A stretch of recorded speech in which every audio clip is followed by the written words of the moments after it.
The T-62A is a Russian Tier 10 tech tree medium tank. It's an incredibly powerful medium, all down to one thing. It's the gun. If I would closely describe this gun to anything in real life, it's a laser beam. This gun does not miss. Like, that's as simple as it is. If you aim correctly, you will hit where you aim. This tank has .272 dispersion, the same as a Leopard 1. A 2.2 second aiming time, the same as a WZ-121. And it's also got the best on-movement dispersion in Tier 10 for a medium. When you add all those factors together, yeah, this tank just doesn't miss. You could shoot at somebody across the entire map and still have a pretty decent chance of penning them. It's got decent standard pen, decent premium pen, but it does have some fantastic shell velocity, so you hit where your shells also are aimed almost instantly. Because of that, I'm going to showcase a battle that I played on stream earlier today. You can watch it live on stream if you want, but I thought I'd go over this battle just to showcase why the 62A is such a fun tank to play. Now sure, it might not have everything going for it, especially when we compare it to other buffed Tier 10 mediums. The E50M just got buffed, and it's the #1 performing medium in Tier 10. The M48 Patton got buffed, and it's got really good DPM, similar to actually a 62A. There's a lot of tanks in Tier 10 that keep getting buffed and buffed, but that doesn't mean that other tanks, like the 62A, which haven't changed much in over a year, are left behind, because the 62 still has 7 degrees of gun depression, a very strong upper plate when you're using it hull down that can auto-ricochet a lot of shells. Its turret is really solid, and honestly, a lot of people say that the 62A is irrelevant compared to the T100 LT, but that's just not the case, and you're going to see that in this game. So what do we have on the enemy team? We got a 183, an IS-7, an M6 Yo, an STB-1, T100 LT, and then when it comes to the Tier 9s, they got an E50 and a T54E1. Now, when you're playing a medium tank, and when you're playing really any tank, the main goal is clear the mobility. If you're in a slow heavy, would you rather fight at the end of the battle a Sheridan that can drive away from you, capture bases if it's supremacy, or even encounter, just outspot you and outmaneuver you, or would you rather fight another heavy tank? I would much rather fight the heavy, and that's the same case for when it comes down to mediums fighting other mediums. Would you rather be in that engagement fighting a tank that can keep up with you, have similar DPM and accuracy, or would you rather fight a tank that's much slower that can't keep up with you?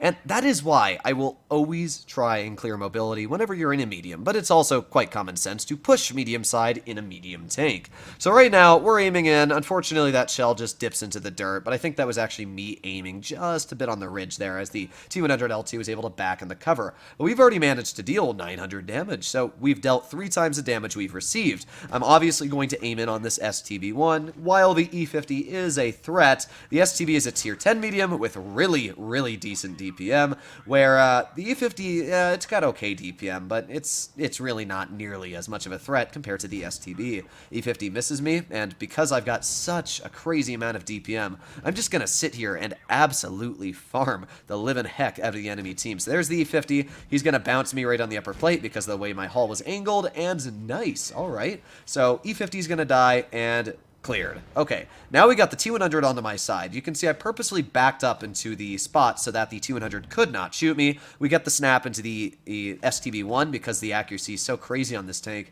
And now I'm like, okay, I need to get in front of my 30B. I need to make sure that this 30B does not die because he's the only support I have here. If this 30B ends up dying, that's the only mobile tank we have left on our team. Thankfully, he doesn't die. The Ag Tiger finishes off the T100 LT, and just look at that accuracy. I can poke and instantly pen my shell on this 183. You are always aimed in the moment you poke with this vehicle, which is great because you don't really need to worry about your shells missing if you can perfectly aim in on enemy weak spots. Now, that 183 did hit me, but because I was hull down, the Hesh only rolled 400, so not bad at all. That shell, I think it was just because my gun kind of wiggled. Whenever you like stop a tank on a ridgeline, it kind of shifts up and down, and that's just unfortunate, but oh well. We're going to push over towards this 183, get another shell in, nice, okay, 284. We're getting kind of big low rolls on this guy, but it shouldn't make a huge difference. Wow, that's a big low roll, because even though we're low rolling him, I only need 2 more shells to finish him off, so there you go. Another shot into the 183, and I know with a standard shell, it is going to kill him, so he's not able to get over to me quick enough.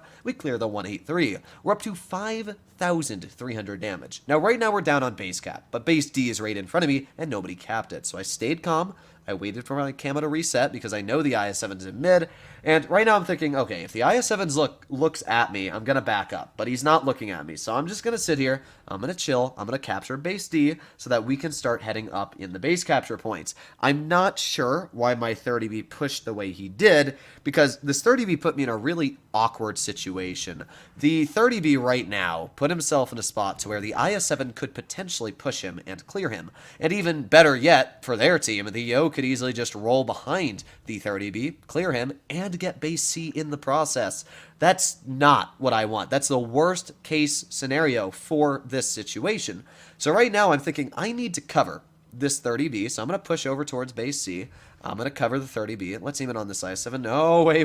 No, we're not. Aiming the shell on the side of the Yo. Beautiful. Right into his track. And again, I instantly turned my turret and snapped. And that's just because this tank's accuracy is so good. Now, the Yo did pen my turret. It went right through my turret, as you will see, right on the cheek. So that is one thing you got to be careful about with the 62As. While this tank's very strong, your cheeks can be penned by premium ammunition. And that is exactly what happened there. But the good news is that we were still able to make him miss the second shell, and I wasn't too worried about being killed there. The tank's turret is still quite reliable, especially against the Yo heat shells. So that Yo is on a full reload. I know that I can use my mobility, and now I can get over here. All I'm doing right now is keeping the Yo off of the base. We're aiming in. Oh, no. Our shell actually misses, and that wasn't down to bad aiming. That was just down to bad luck. But hey, doesn't matter. We can just load a heat shell onto the Yo's turret, breaking 6,000 damage and penetrating. Again, just the crazy accuracy working for me. So we're still in a weird situation. We are up on cap. That's good. But this 30B could be rushed any moment by this IS-7. But at this point, I'm not incredibly worried because I know that I can use double bush mechanics. The way double bush mechanics work is that if you are behind a bush and the enemy's behind a bush, you can't be spotted. So that IS-7 will not detect me. I'm able to pen both of my heat shells. And there you go. 6,500 damage, 900 on the base cap.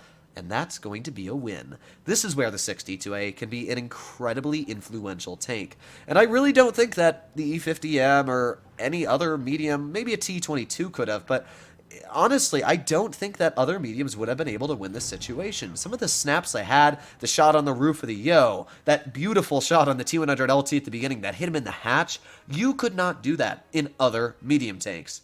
And that is why the 62A is still an incredible charm when it comes to the battlefield. 6,800 damage, pulled out of mastery, and I mean, this showcased really everything you need to know about the tank. Hopefully you enjoyed today's video. If you'd like to see more like it, you know what to do. But other than that, I'll be seeing you in the next one. Bye-bye!